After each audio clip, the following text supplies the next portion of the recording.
Hai, apa khabar semua? Bismillahirrahmanirrahim. Assalamualaikum warahmatullahi wabarakatuh dan selamat sejahtera.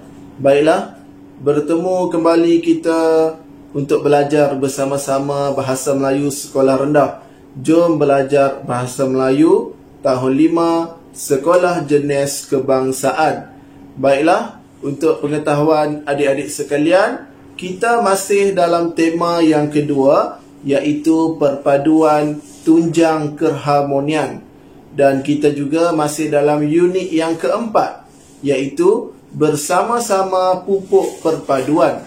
Jadi kamu semua bolehlah merujuk buku teks tahun 5 Sekolah Jenis Kebangsaan pada muka surat 23. Baiklah, standard kandungan untuk pembelajaran kita kali ini ialah 2.3. 2.3 ialah membaca dan mengapresiasi karya sastra dan bukan sastra.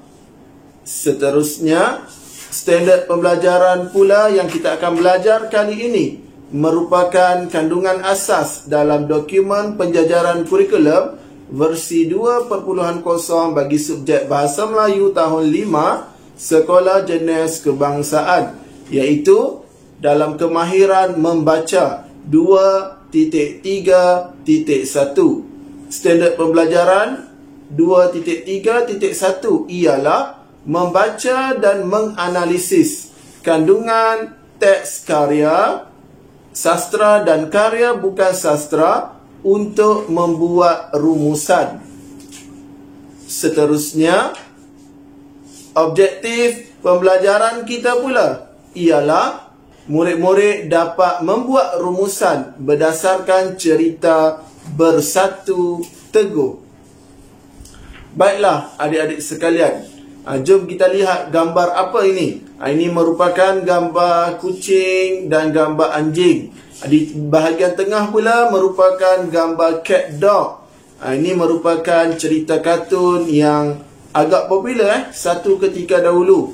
Baik, bila kita sebut kucing dan anjing, selalu orang membayangkan orang yang tidak boleh berkawan ataupun selalu bergaduh. Itu yang digambarkan dengan kucing dan anjing. Baiklah, jom kita baca bersama-sama. Dan kamu semua bolehlah merujuk buku teks Bahasa Melayu tahun 5 Sekolah Jenis Kebangsaan pada muka surat 23. Baiklah, kita mula dari nombor 1 hinggalah nombor yang ke-6. Di sebuah pasar terdapat 3 kumpulan kucing. Kucing-kucing tersebut tinggal di kawasan masing-masing.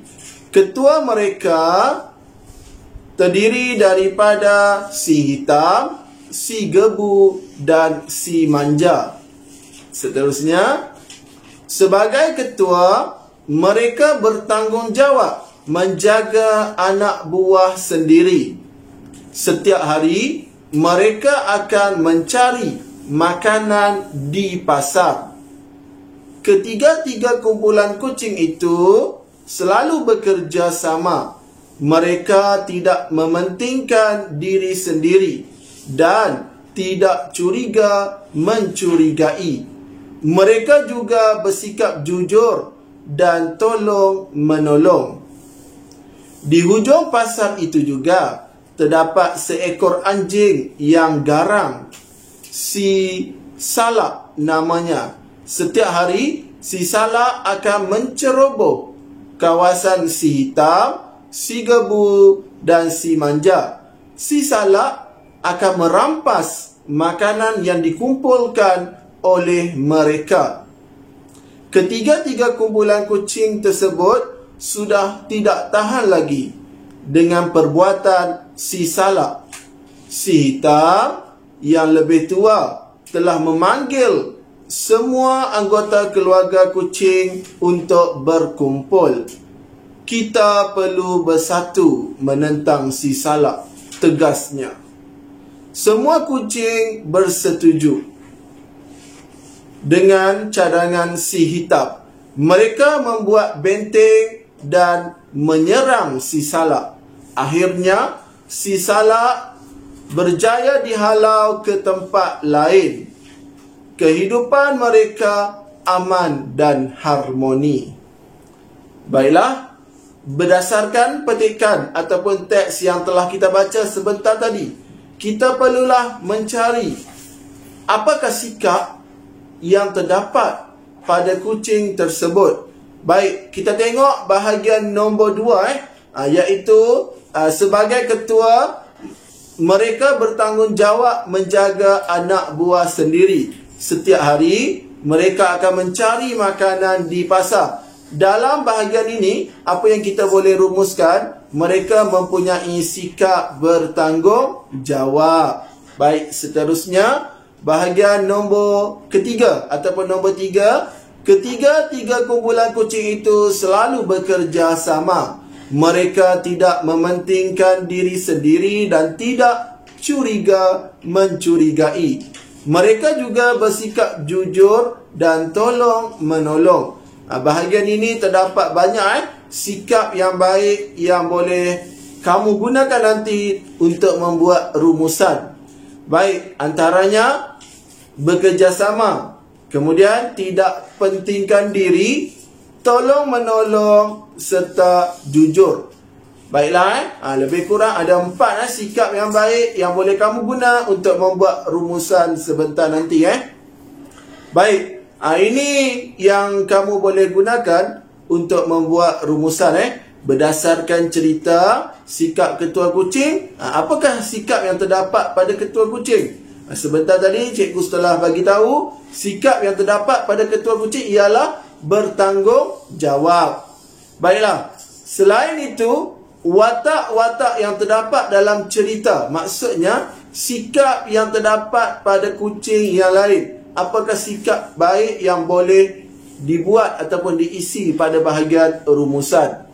Ini contoh jawapan yang kamu boleh gunakan. Jawapan ini ambil daripada petikan sebentar tadi. Baik, contoh kita lihat bersama-sama. Berdasarkan cerita, sikap ketua kucing bertanggungjawab menjaga anak buah sendiri. Setiap hari mereka akan mencari makanan di pasar.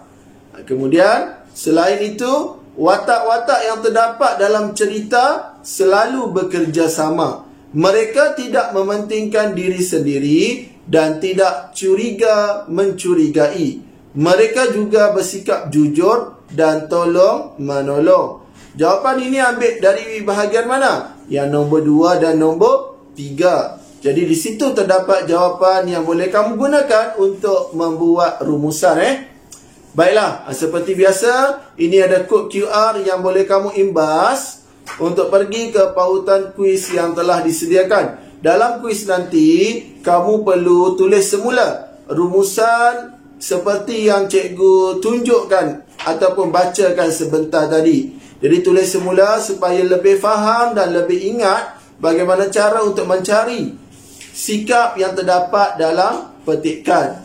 Baiklah, semoga kamu menjawab kuis ini dengan sebaik yang mungkin. Jadi, setakat ini saja dulu pembelajaran kita untuk kali ini. Semoga apa yang kamu belajar kali ini memberi manfaat kepada kamu dan supaya kamu lebih menguasai kemahiran yang terdapat dalam bahasa Melayu.